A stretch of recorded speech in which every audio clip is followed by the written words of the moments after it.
Hi everyone. So it is time for another end of year reflections. We've done this now for the last couple of years, and I always get to have a chat with different people because the team has changed so much over the last 3 years. So today, for those of you who haven't met Tahlia, you may have seen her on our socials, but Tahlia is our newest addition to our team. Hi Tahlia. Hello. How are you feeling about your first formal being grilled by Caroline interview? Oh, I've been grilled by a few times, but I'm feeling good. I never recorded it though. Yeah, No that's pressure. true. Thank goodness. Make me out to sound like such a hard ass. No. Just pushing. Always has Yeah. So Alana, who is still formally part of the team, is currently on maternity leave. She was hoping to join us today, but babies are unpredictable. So what we're hoping is that she'll be able to contribute to our blog, which will coincide with today's video. Hopefully we can get that sorted. But as you know, babies are unpredictable. So we will see. Actually, life is unpredictable, but we will see. So hopefully when we share this with you all as a blog as well, we can get some insights from Alana. And she did spend the first half of the year with us, and then she has spent the second half of the year being a new mum and enjoying that time. So for those of you who are watching who may not have watched our end of year reflections video last year or the previous year when we first did one, it's really just an opportunity for us to chat to you and to chat to each other about the things we've done as a business, the things we've done personally, and just how things have gone. As we know, it's been a very interesting couple of years. We had this beautiful video that we did in 2019. And then life changed quite considerably. We did one last year, but yeah, let's get stuck in. So my first question for you, Tahlia, is more kind of about the business and about us and what we do for our clients. So I'm curious to know from a work perspective. So you've been with us since, I feel like it was late June. Is that right? Yeah, I think so. Yeah. So it's still been a while. What has been your biggest Organise.Curate.Design based challenge this year? I think the biggest challenge for me was starting this whole new career and this whole new job online, because I think I moved into this position in the middle of a few lockdowns. So I think we had 1 or 2 face-to-face sessions together, and then my whole job moved online. So I was building relationships with clients and building relationship with you all through a computer screen. And I think that was hard to navigate coming out of the hospitality-based industry where everything is really face-to-face and everything is, shift work and come as you are. I had to navigate a whole new world online and, try to build relationships and try to communicate with clients in a whole new space. So that was been a challenge, but I think we figured it out along the way. Yeah, we definitely have. And it's interesting that you say that, because I think that was a learning that a lot of people had in 2020, because a lot of people were sent home from their jobs and said, told to work from home if they could. But as we know, hospitality and food and beverage based jobs don't have that luxury. Like, you can't do that from home. So yeah, huge shift for you. And I know you and I have spoken about that a lot one-on-one, about the difference between your previous role and then being in this business and heading in that path of your new career, which is really exciting. For me personally, it's of a similar vein. I'm just going to give it the blanket answer of technology. So I don't know what it was about this year. So last year we did a lot of tech-based stuff. So we had always been quite broad in all of the things we had worked on for clients. And last year we did a lot of websites and a lot of graphic design and a lot of branding, and supported clients in that because everyone stopped and went, oh, my website's really old, or my business cards need to, or whatever it was. This year, it just ramped up a bit, and everyone needed, it was like we had a whole new set of clients who kind of hadn't done that in 2020. So it stretched my tech skills. I am not a tech expert, but I have been in the back end of people's websites. I have, had to help them set up the configuration between their domain and their emails. And we have been navigating the world that is the Facebook business suite and the settings of that, which are quite complicated. Technology has been my biggest challenge. We've come out pretty unscathed. We've done a lot, and our clients are so grateful for the support we've given them. But man, if I could do everything with pen and paper for a while, I'd be pretty it would last a day, because I'd be like, no, that's not how we do it. But yeah, no, it's really stretched my tech skills. But I know more about technology than I ever have before. So yeah, we've really had to navigate that whole new space. Yeah, it's been interesting, but really, really good. And I think we've done pretty well to keep up. So yeah. So when it comes to projects that you've worked on, for us, be it internally or for our clients, is there one or anything that kind of comes to mind that you're really proud of, or something that you really enjoyed? I think you'll probably agree with me here, but it's probably our online course. Yeah, that's my answer too. Yeah, because I think, we spoke about it a few months ago, and then it was just, we hit the ground running, and we did it in about 5 weeks, I think, and came up with some really cool creative stuff. And I feel like I was given a lot of freedom to present ideas and to be creative and let my mind wander. And that was an incredible experience and was really fulfilling, and a huge achievement from us. Yeah, I think that was, we'd kind of like Alana and I had given you a bit of a heads up that when we decide to do something, we run really fast. Like there's no off switch. It's just, we're on and we work really hard and we're super efficient. But you saw it in the flesh, because I turned around one day and went, I think we're ready. We're going to build an online course. I wrote the content and mapped it out in a week that I was meant to be having off, but I spent writing an online course. And then from the day we decided to the day we launched, it was 5 weeks, including, working with our animators and the team at Swivel Media, who, Kendra, who created our whole online world and did such an amazing job. But I think I was saying this, I can't remember if I said this publicly or if I just sent a message to our very small team, but we are small, but we have proven how mighty we can be. To create an online course in 5 weeks is just it's so ridiculous. And I guess for clarity to people watching this, you've only seen the mini course. We actually created a 6-week course that's launching in 2022. And we created the whole thing. So the whole 6-week course is there. It's actually being tested by a pilot group at the moment.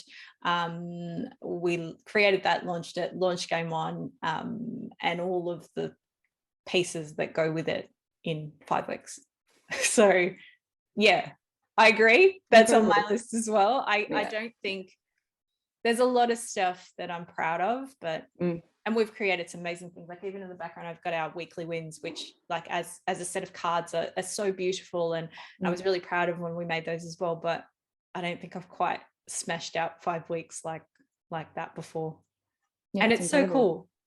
I think it's the quirkiest, so cool, most interesting thing we've made in a really long time. So, and I'm glad that you felt that you had that creative freedom as well, because that was one of the things I really wanted to be able to give to you when you joined the team. I was like, creativity is like, it's a really fun way of enjoying your job if you like to be creative. So that is very cool.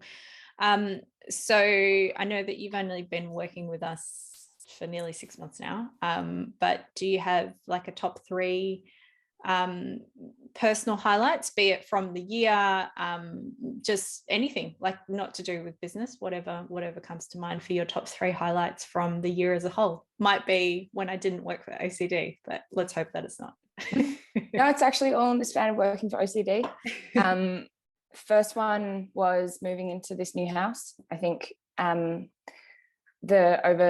the last 2 years, when COVID first hit, I was still living with my parents and moved around a bit, but now I'm in my dream location in Melbourne, in my perfect house, and I'm really loving it. The next one is adopting my puppy, Evie. That was a huge shift for me, but like the best decision I've ever made. She's gorgeous. And it was a struggle going to get her, but so glad that I did. And then, yeah, getting a job at OCD. Like that's been my biggest highlight this year. That's awesome. Yeah, like I was looking for exactly this position, and you know, the chances of me finding it on Seek and applying and getting through all of those application processes, because I can imagine how many applications you get through that process. It's been, you know, this job has been the highlight of my last 5 years, let alone just this year. Well, I didn't script that. I didn't like tell Tahlia she had to say that. My job at OCD. She's not reading from a script. I'm really glad to hear that. And I think for me, that's been really lovely to see as well. Our recruitment process is really lengthy for a reason. I spend a lot of time talking to my team and our clients, like, you know, day in, day out. We spend so much time together, and it's really important that it's a really good fit. So I'm really glad to hear that. And I know that getting your dog was a big part of your kind of reward to yourself when you got the job, which I really loved as well. So, you know, dogs are our thing here. They're very much a part of being in the business. So it's very cool. For me, I would say I've had some incredible things happen this year, and I actually really struggled to even think about all the things I did this year.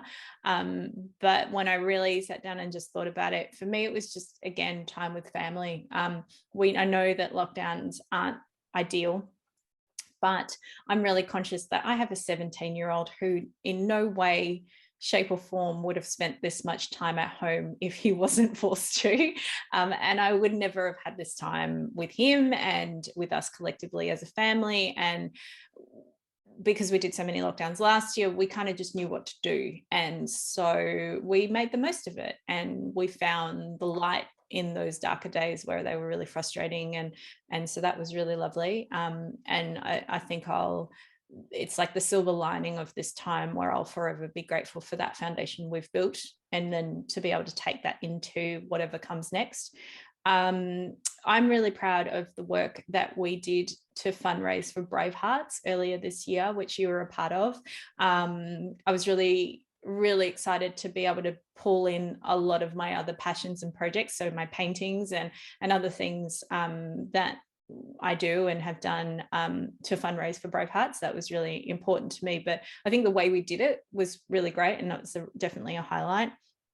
And I think just other projects, like I love the fact that this business has always been designed to practice what I preach. So to do the work, to then have time to do other things. And some of you may know that I've been writing a book, which I have, kind of similar to the online course, started writing in May, and I've now finished it, and it will be released next year, and I smashed that out in a small period of time as well.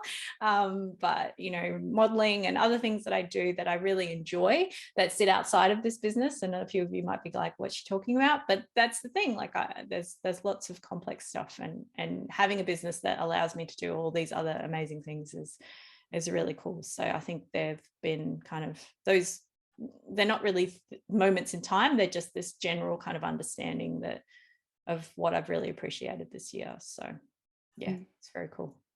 Yeah, and it's always nice. I kind of couldn't remember. I was like, if I tried to pinpoint things, I was like, I can't remember what I did 2 weeks ago because there's been so much stuff. So yeah, because it's been such a jam-packed last 12 months, and I think it was a lovely exercise to look back on the highlights of the last year, because you know, like you said, it can be filled with so much darkness and a bit of a Groundhog Day feeling, because we were doing the same thing over and over again in lockdown. But, you know, reflecting on the last 12 months, it has been a lot of really incredible stuff that we've done and we've done in our personal lives. And yeah, it's very cool. So with that in mind, what was the thing that you learned about yourself this year? You're going to love this one. That being busy doesn't always mean being productive. I think, you know, like we were speaking about Caroline philosophy there. Oh, big time. Yeah, like we were speaking about just previously, coming out of a hospitality industry, your work is left at the door and it starts when you get there. And it's been an interesting exercise for me to respect my time better and put in clear boundaries. Because if I'm busy all the time, I'm burning myself out and I'm tired and I can't do the best work that I can do when I'm supposed to be working, when I'm supposed to be switched on.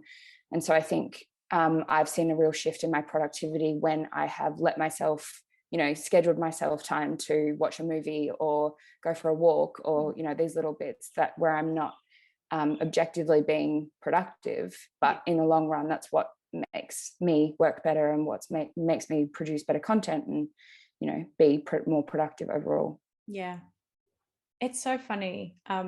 Like we preach that, like at least once a week, we tell someone that exact thing. Yeah. It is so hard to do. I cannot get over.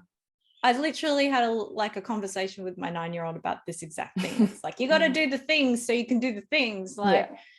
It's a really interesting one. And it's a lesson that you'll likely, in an insight that you'll likely kind of rehash a million times over. And it's funny that you say that, because when I thought about what I'd learned about myself, it's kind of a similar nature. I really learned this year that I very much practice what I preach. Like I live and breathe the things that I try to teach people. And I think that became even more apparent to me when I created the online course content, and I had to pull all this information that was just kind of in my head and what we had taught people and what we do with our clients, but I had to put it on paper and then create our content and our videos and our downloadable worksheets and all of that sort of course content stuff. But when I looked at the course content, I'm like, there's nothing in here that I don't like. There are a few things that I recommend that I might not do to the letter because I've adapted things to suit myself, my family, and whatever else. But overall, I'm not teaching anyone to do anything that I'm not actually doing myself, because I live and breathe it. And in a similar way, when I fall short, I can often go back and go, oh, well, of course, if I cram every single minute of my day in with stuff and work, there's nothing left in my cup to do the things I want to do. So yeah, it was a nice realization to kind of go, oh yeah, all that stuff that I'm constantly hassling people about, in some ways in lovely content-based videos, and sometimes it's genuinely hassling people going, can you just do the thing? I do the thing as well, and they see it modeled, and that's really, really cool. It was really cool to kind of just go, yeah, it's good, because I think that's the bit that I don't know about you, but one of the things I always found frustrating when I was younger was when people it was like that, do what I say, not what I do, and not as I do. And I was like, no, like practice what you preach, like model it to me so I can do it. And I think that's why we've had such positive feedback from Game On, is because we're not preaching things that are unrealistic or unattainable, because we do them every day. So when we say this is what we do to help our lives and make you more organized and productive, then people go, well, it actually works, and I can actually do this because she does it every day. And you can tweak it because it's not rigid. And that's been the feedback. Even I'm currently going through a little bit of feedback, and we'll gain some more over the next few weeks of the bigger course that we're launching next year. The feedback is amazing, and it's real, it's attainable, it's you can implement it, and I'm really excited to share it with the rest of our community next year, which is really cool. So if this one's really hard. If you could pick one word to wrap up 2021, what would it be? You can swear if that's your one word. Yeah, I want to. No, I think the nicest way to put it would be growth, because there has been so much change, whether that's good or bad. It has, my life, if I look at my life 12 months ago, or 6 months ago even, it was completely different. And you have to shift, and you have to adapt on your feet, and you have to take things as they are and go, okay, well, how am I going to deal with this situation? And as much as the last 12 months and last 24 months have been difficult, I have learned how to change on my feet and how to grow quickly and how to adapt. And that's been a really valuable lesson, and that's probably how I would sum up the last 12 months, is just growth, because I've had to. There was not really much choice. There was, you can try and you can stay stuck, but it doesn't really Yeah. It's not much fun. Growth is also not much fun sometimes too, but either way, there's either way you're uncomfortable, but yeah. one requires a different level of mindset, which is really important. I just wrote unpredictable. And I think when I was trying to kind of think about the things I did in the year, it's been a big one. And in a lot of ways, like for me personally, for me in the business, whatever else, going into this year, Alana wasn't having a baby. We had certain plans. I wasn't planning to create an online course. I didn't know you. Our paths had never crossed prior to the recruitment and interview process. I'd always talked about writing a book, but I hadn't actually put pen to paper, and that's happened. There's so many things that we've made in our family. We've made some really big decisions that are going to be implemented late next year, and even those are unpredictable. So, and it's funny because unpredictable is the opposite of what I want in my life. Like I plan all the things like all the time. So to embrace the fact that it's unpredictable and will likely continue to be is a skill. It's like the growth that you just talked about. I just need to be okay with the fact that it's unpredictable, which is still something that tests me in my nature, but I'm getting better at it. The opposite of routine. You just have to stand there and go, I don't know what I'm about to brace myself for, but something's coming. I've never been a go with the flow kind of person, but I'm practicing it and it's great. Yeah.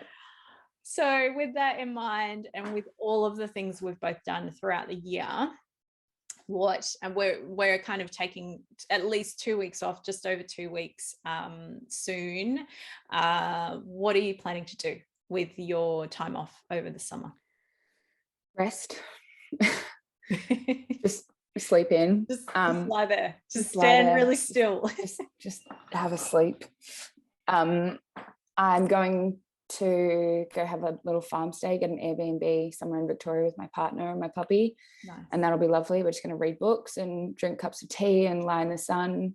You sound like you're like, it sounds delightful, but I'm like, how old? I sound like I'm 60 years old. I know. I've had to though. This is what I mean by growth. I've become 60 years over the last 12. You grew a lot in the last 6 months. Yeah, I did. I know. Don't talk to me about festivals. Don't talk to me about parties. No. Read a book. But that's what I'm going to do. I'm just going to rest. I'm going to enjoy a break. I'm going to enjoy the sun. I'm going to spend time with my family. Just rejuvenate, I guess. Yeah, fill that cup up. Yeah, there's a lot coming next year. We've been planning for a while.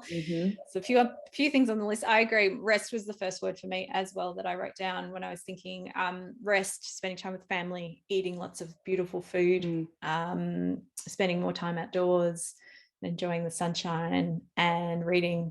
Where I do that will be in lots of different places, which hoping to do the same. Get a few places that we can stay. Hoping to get up to the Gold Coast to enjoy some extra sunshine, but we'll see. Things are unpredictable. Just take it one day at a time. Yeah. But we're planning. And knowing my family, probably watching my son play lots of tennis, because that's my life all the time. But no, lots of reading. I have a massive stack of books that I bought recently. I always have a massive stack of books, but this particular stack was purchased specifically for summer reading. So let's see how I go. Yeah, it'll be really nice, because it's just not something you can really find much time for, is sitting with a book, unless it's summer.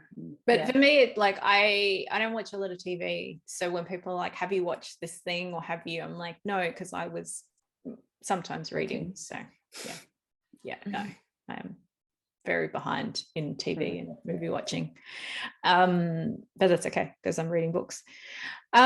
So I don't know if you have ever done this before. It's something I've personally done for a few years now. Instead of New Year's resolutions, instead of whatever, I just pick a word for the year. So my word for this year was fun. I don't know if I shared that on our last year's video. I'd have to watch it back. But I was conscious that when you're a planner and you've been through a year of a pandemic, it might be an idea to just have some fun. And fun is not something that I think a lot of people think of when they think of me. So I was like, I need to consciously try to find a moment of fun as often as I can in the day or the week or whatever, which was good. I've like consciously every day when I've journaled, at the end of the day, I've written down like what was something fun that happened today. So even if I missed it in the moment, I can reflect on it. So that was my word last year. Have you ever done that, and do you have a word for next year? I was tossing up between two actually, but I think the one that I landed on was optimism, because I think I mean it's you know, similar to what you've just said, is that I just need to start finding the good parts and the happy parts of each day. And it's not that I'm a dull person or a pessimistic person, you know, like looking for the good parts in every day just, you know, makes you a more optimistic person. And the other word I was landing on was creativity, because I think with this new role, I have so much ahead of me that I can be creative with and I can work. And, you know, that's how I thrive. That's how I feel the best, when I can just let my mind wander and create some awesome stuff. So I think, yeah, embracing the creativity and the optimistic parts of life is probably going to be my themes for next year. I love that. And I definitely can see that, like, that's obviously the space that you know, I've created for you in the business, to always be able to harness in or kind of tune into those things. But yeah, it's funny. I was bouncing around with a couple of words myself. And the first word I wrote down was integrity, which is actually just one of my values. And I was like, I don't know if that's quite the word. There's like, it's not that, it kind of felt a bit too broad. So the word that I went with was instinct. And it's so important. Like, I have a jam-packed year coming up. I know that there's some really big stuff coming around the corner, and between you know, Organise.Curate.Design and other projects I'm working on, and just life in general, one of the things that I have been practicing for a few years now is just tuning into my instincts and actually listening to them, and empowering the people around me to help me listen to them as well. So we're working on a few things at home, and I've reluctantly given my husband a few opportunities to veto things if he thinks I'm not listening to my instincts, which is a big deal. So I don't like giving other people control. So but yeah, I think instincts are a funny one, because sometimes it's as simple as you're driving down the road and you're like, I think I might go this way. And it's just, that's it. It's just this split second moment where you make a decision because it's this gut feel. But I want to tune into that. I want to get better at that. So. And I think it can be a scary thing, putting, you know, full control in this little feeling that you've got in the bottom of your stomach or in the back of your head. Yeah. But, you know, I know for you in the last 6 months that we've been working together, and also, you know, reflecting on however many years past, when you don't listen to your gut, when you don't listen to your instinct, something goes wrong. Every time. Every time. Every single time. Yeah. And yeah, mine are pretty good. They're not like little, sometimes they're little and subtle. Most of the time they're like neon signs and red flags. And I'm like, oh, you again. Better nature of me says, no, it's fine. Ignore the thing and use your head, not your instinct. But no, I need to tune into that and really give it a bigger voice. It's practice though. So in a similar way to every day writing down the fun things, every day writing down the when did I listen to my instincts. And it may just be that my stomach was grumbling and I didn't jump straight into that next meeting. I was like, I'm going to be 5 minutes late because I got to go eat or whatever. We don't listen to our bodies and our instincts as often as we should. So yeah, good word. Challenging one. Definitely, especially probably for you, just as tricky as fun for me, but and optimistic. And optimistic is quite broad. Like that's a, yeah. But that's the thing. Like they're like the new version of New Year's resolutions. So we'll see how we go. Well, it was lovely chatting to you and sharing a little bit about you with our community. For those of you watching, thank you for joining us on what's probably our longest video of the year. We haven't released a lot of long form stuff to you. I think the last long form thing that we did was when I interviewed Alana about her pending, maternity leave and becoming a new mum and how she was feeling about that, which was quite some time ago. We will be adding a blog to this, so if you'd like to hear what Alana has to say, or just to recap on some of the things we've shared, that will be available on our website. As always, it has been such a pleasure sharing this year with you in our community, and for those of you who kind of contribute and watch what we do and watch our videos and do all of that, we really appreciate everything that you do to be a part of this community with us.